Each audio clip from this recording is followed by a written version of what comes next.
dum diddy dum diddy dum.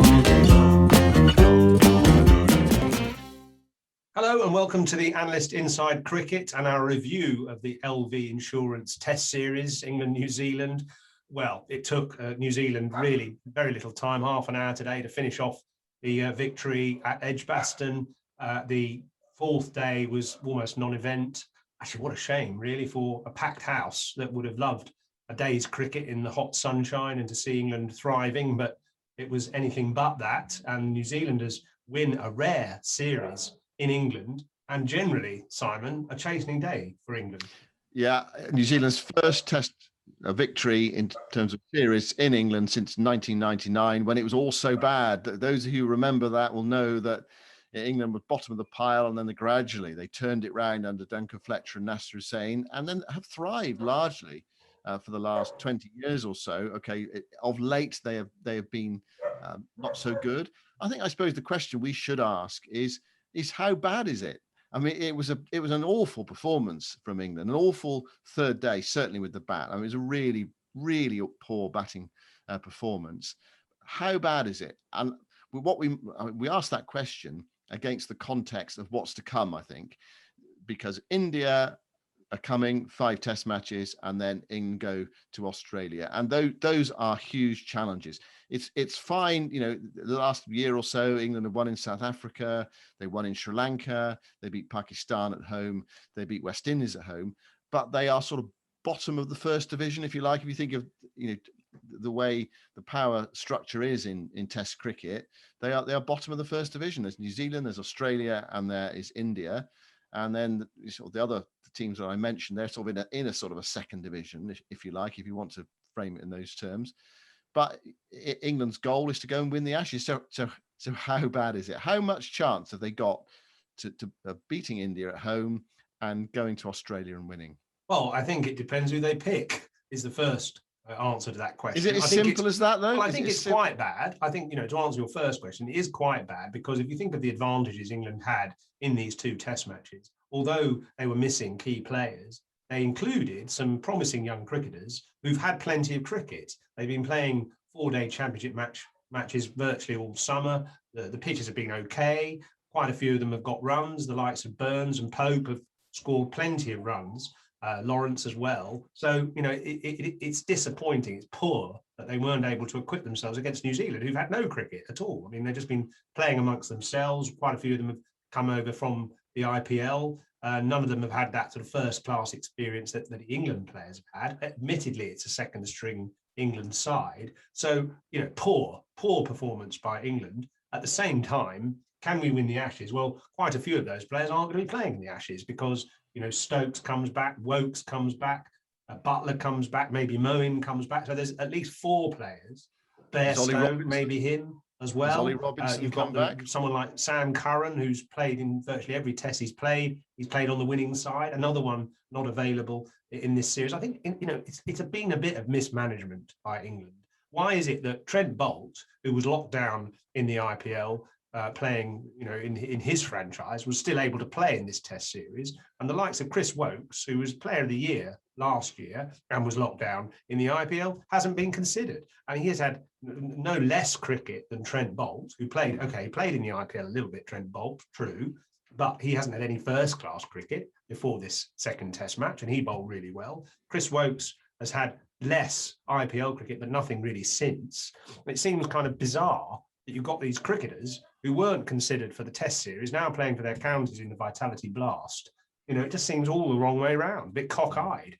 And so, I don't think it's all gloom and doom, because some very fine cricketers, and maybe Jofra Archer as well, will come back into the first team, hopefully, for the India series. One name you missed out there in your list of players to come back, of course, is Ollie Robinson. Whether that overshadowed this test match and this test series, they said it didn't, but you never know. You need a clear mind, don't you, to play test match cricket? And it was one of those distractions that England didn't need. So you're saying it's not as bad as everybody thinks it is. What about, though, at the top of the order. It seems a strange thing to be saying, because if you look at the series, Dom Sibley runs in the second innings at Lords. Rory Burns got 100. He was England's man in the series, and he made 80 in the second Test match and shared that stand of 70 odd on the first day. That actually, should have provided the base for England to score well. I don't know, there's something about the top of England's order that it just isn't quite right, and I can't even quite put my finger on it. It's that feeling that, I suppose it's that feeling that when good bowlers get going, that they will be able to make those inroads into England's batting. And I think it's that we saw yesterday. I think the idea that when they're under pressure, there isn't that solidity at the top order. I think that was it, really. Yeah. And it feels a little bit like there's the dam is being held back, and any moment it's going to break. And obviously Zach Crawley's problems at the top of the order don't help. It's hugely promising, that innings against Pakistan last year, and then very little since. So it seems to me that's what, I don't know why. I mean, that is a problem area. Of course, the middle order is a bit of a problem area as well, but then they do have Stokes and Butler to come back to sort those issues out. But it seems to me that it's going to be that top order that takes England forward. That seems to be the message from the captain, from the coach. After, it's more like, carry on, we just need to play better. Yeah, I mean, if you look at, I mean, I think it's a mistake to constantly focus on the Ashes all the time. We said this on the podcast yesterday, because there are very good sides like New Zealand and India to beat first. So to focus on the Ashes is a mistake. But if you look at how England won the Ashes in 2011 under Andrew Strauss, it was due to a very good opening partnership. Andrew Strauss and, of course, Alistair Cook, England's best run maker of all time. Cook made 700 odd runs. Strauss got a couple of hundreds in that series. They had a very experienced, solid batting lineup, but it was led off by those two very experienced, doughty, determined openers who gave a sort of reassurance to England and a frustration, a doggedness to the Australian fast bowlers that they couldn't get through.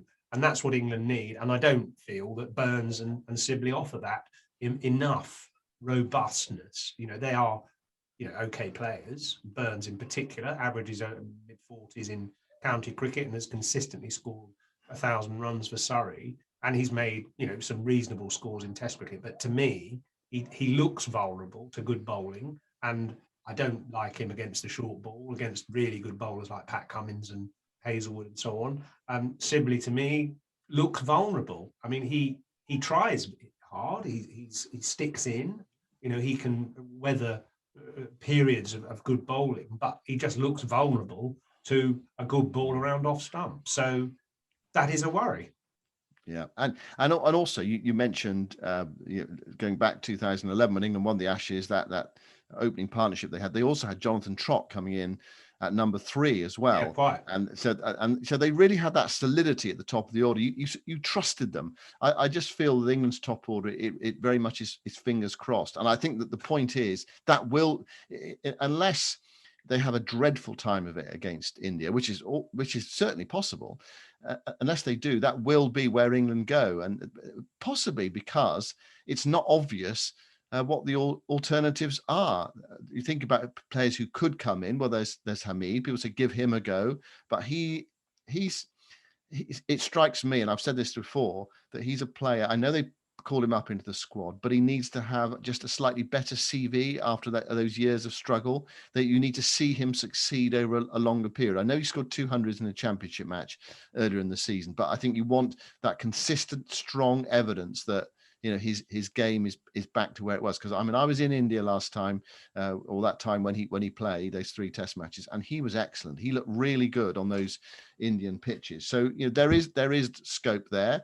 There is a feeling that he might struggle against the short ball, and of course, in Australia, which is where England are ultimately heading, they are going to have, they're going to certainly be tested on that front. And of course, the other person is David Malan, who has played he's played 15 Test matches and averages 27. It's not compelling evidence for a recall, but he is quite a mature international cricketer now, because he's played a lot of T20 cricket. So he understands the international game, and he's been to Australia before and scored 100. So those are things that could really go in his favour if things go wrong. But of course, last time India were over, David Milan was dropped after not scoring runs at Edgbaston. So those are the issues, and beyond that, it's hard to see England introducing any other players into their squad, into their team. Joe Root was asked afterwards today about the low averages in England's batting order, and also some of the techniques of the players. And we were talking about the other day about sometimes you look at that England batting order and some of the techniques, it looks as if they were made in Frankenstein's lab. Well, this is what Joe Root had to say about that.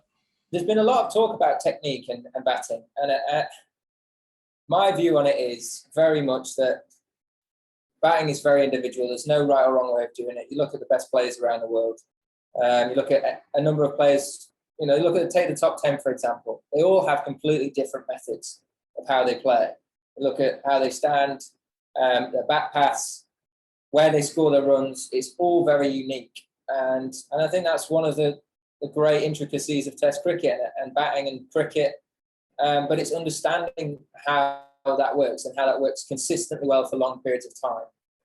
So for me, it's more of a mental thing. It's managing passages of play well, having clarity in your own game about how you're going to manage certain bowlers, different angles, different conditions, and doing that consistently well over a series or over an innings, and breaking things down into at times 10 over periods and saying, actually, this is quite tough at the minute. We've got to find a way to get through 10 overs, and the game will look very different again. And I think that's somewhere where we can be a little bit smarter on occasions. It's somewhere that throughout my career, I've got that horribly wrong on occasions. And as well, you look at the team as a leading run scorer within our squad currently. I feel like I've put a lot of pressure on those guys by not performing myself. And as a captain, you pride yourself on making big scores and leading from the front. And I've not managed to follow through on that. So probably compounded that situation slightly with that. But like I say, ultimately, it's about being really honest about your own performances, looking at your dismissals, looking about how you set up your innings and being better, learning from the opposition as well. I think that's important, learning from the players around you, but having real clarity about where you're going to score your runs against certain bowlers, managing risk on occasions. But it's all about finding ways of managing periods of play for long periods of time. This podcast is in association with LV Insurance, and children have suffered more than anyone else during lockdown, so access to sport is absolutely crucial to helping them get back to normality. Today, we're profiling Beaminster Cricket Club in Dorset, who've received a grant from LV General Insurance and the ECB's £1 million Fund for Runs community initiative to ensure their 3 youth cricket teams and All-Stars and Dynamos programmes will continue to have paid ECB qualified coaching this summer, as well as an additional full summer cricket school. More than 60 children are set to take part in their All-Stars and Dynamos projects, and there is a real focus on inclusivity with an even 50-50 split between boys and girls attending the sessions. The summer cricket school will run for 2 days a week across the entire summer holiday and help children continue their cricketing education in the local area, which is a great initiative. And one thing I used to love, actually, was as a kid, was those cricket camps in the summer, because otherwise you just sat around at home watching Test cricket or anything else that was on, and I was desperate to get out there and play. So these cricket camps, 2 days, 3 days worth in the sunshine, learning your game with qualified coaches, fantastic.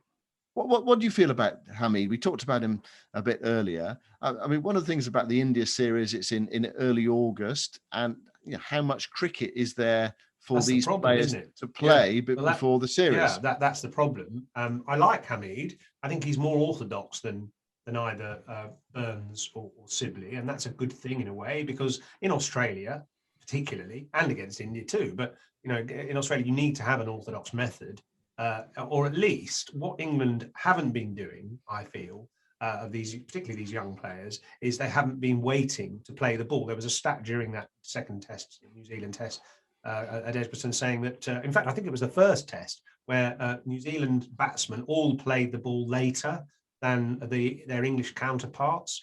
And it sounds an obvious thing to say, but even the best players in the world who have funny techniques play the ball late. Now, I've got some evidence of that, actually. Here's a graphic that I actually copied from the series in Australia when Australia played India, and it just shows Steve Smith, who, as we all know, has a pretty unorthodox technique, but he does play the ball late. So all those white balls there are his interception points, and as opposed to compared to Marnus Labuschagne in yellow. But it's just a sort of random example of the fact that even though Steve Smith has a very unorthodox method, he plays the ball late. And that's certainly applied also to somebody like Devon Conway as well. So that's something I think that where the England players can really improve. You think about the dismissals that we saw during those series, those two test matches, a lot of players chasing the ball, going for it early, chasing wide balls. The New Zealanders generally, when they were out, they were bowled through the gate, trying to play it late, but a good ball, or occasionally caught at slip. But a lot of edges went down because they were playing it late, whereas the English batsmen at the ball more, got the edges, and they carried to slip. And New Zealand slip catching was outstanding because there were some flying edges. So I think that's one area that, although they don't have to change their method, they could change their mindset and their approach a little bit and try and play the ball a bit later. Yeah, England were not so much out bowled in this test series, but they were out batted and they were out caught as well. I mean, this is another sort of worrying aspect. I mean, and New Zealand really showed them up by taking some, sharp catches, and they didn't look like dropping many. But by contrast, it was always a bit sort of negotiable as far as England are concerned. Joe Root put down a crucial chance on the first day with Will Young early on 7, and there were 2 drops on the Saturday when England were very ragged in that first hour. Sam Billings, who was on the field at fine leg, dropped one coming in from the boundary, and then Bracey, who I don't think we're going to see much of in the near future. I mean, he is one who's going to go back to county cricket and rebuild his confidence possibly a bit after 2 very difficult test matches. But England do need to get sharper with their slip catching, and you think someone like Ben Stokes coming back will help them with that, although he is capable of pulling off some blinders, but he also of late drops quite a lot as well. So that's another area that England need to improve on. I mean, you imagine the India series or the Australia series, dropping Kohli on 7 as they did with Young, or dropping Steve Smith on 7. You're going to have to snaffle those chances when they come along. I mean, what chance do you think that England have of beating India or Australia? I mean, is it possible they could get seriously turned over in both series, or are they much better than they've shown? When they get those players back, do you think that will give confidence to other players as well, to have someone like Ben Stokes in your dressing room? I mean, surely that will give confidence to everyone else as well. It must do, mustn't it? He's a natural leader. He's a warrior. People will fall in behind him, undoubtedly. Butler as well. Chris Wokes, fantastic cricketer who's hardly played any cricket since last summer, which is a real shame. And I know we had Darren Goff on the Virtual Cricket Club recently saying he'd be working with Chris Wokes and how wonderful a cricketer he is, and he's learning and improving, and let him loose in Australia, he'll produce the goods, because his overseas record isn't great. I think where England are going to fall down is in the spin department. They still haven't got someone who can hold an end as a spinner and take wickets in the second innings, and both Australia and India have that. So their bowling attacks are much more rounded attacks, more versatile. They have bowlers for all conditions, whereas England don't. They're not going to be able to exploit turning pitches or bouncy extra spin pitches later in a test match. So I think that's where they'll fall down. I think England will lose to India and they'll lose to Australia. It'll be quite close. I think England will battle away against India with their own version of cricket and with people to come back in. But India's depth, their variety in their attack, and Australia's resilience and skill, and again, having someone like Nathan Lyon as an extra asset will just be a bit too strong for an England side which is still trying to find itself.